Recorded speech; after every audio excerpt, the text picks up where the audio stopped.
When Rome fell, Europe did not plunge into instant night, but a long twilight began where old certainties cracked and new powers groped through the dark.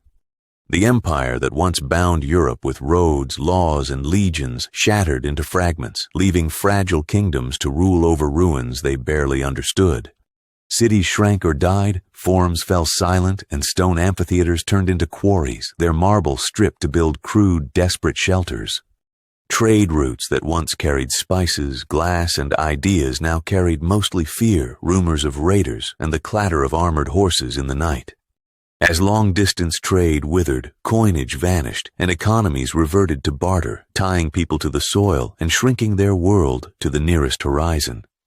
Libraries burned, scrolls rotted, and countless books were scraped clean and written over, as if memory itself were being erased and rewritten. Classical education survived in only a few islands of learning, mostly monasteries, where monks copied fragments by hand, often without fully grasping their meaning. Without strong centralized rule, law became local, personal, and violent, enforced less by written codes than by the swords of those powerful enough to wield them.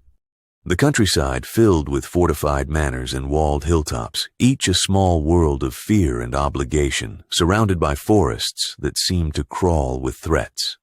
Waves of invaders, Germanic tribes, then later Vikings, Magyars, and Arabs, hammered at Europe's edges, tearing at what little order remained.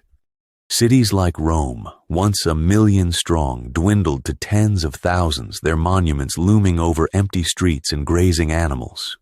Epidemics and famine struck populations already weakened by war and chaos, turning hunger and disease into constant companions of ordinary life. Much classical scientific knowledge faded from the West, traveling instead through Arabic, Byzantine, and other scholars, while Europe groped with fragments and superstition. Time itself felt unstable. Chroniclers struggled to date events, centuries blurred, and the very idea of progress dimmed under the weight of survival. Yet the period was not pure emptiness. New languages, new kingdoms, and new Christian institutions slowly took root in the ruins of the Roman world. The so-called darkness was less about literal night and more about the collapse of shared institutions that once connected millions across continents.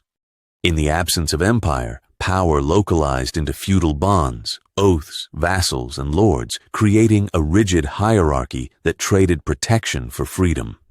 Religious authority grew immense, giving meaning and order, but also condemning doubt and dissent, drawing a narrow circle around what could be safely questioned.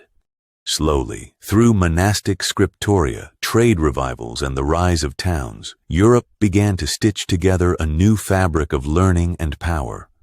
The Dark Age was dark because a world ended faster than people could understand it, and another world grew too slowly to light the way.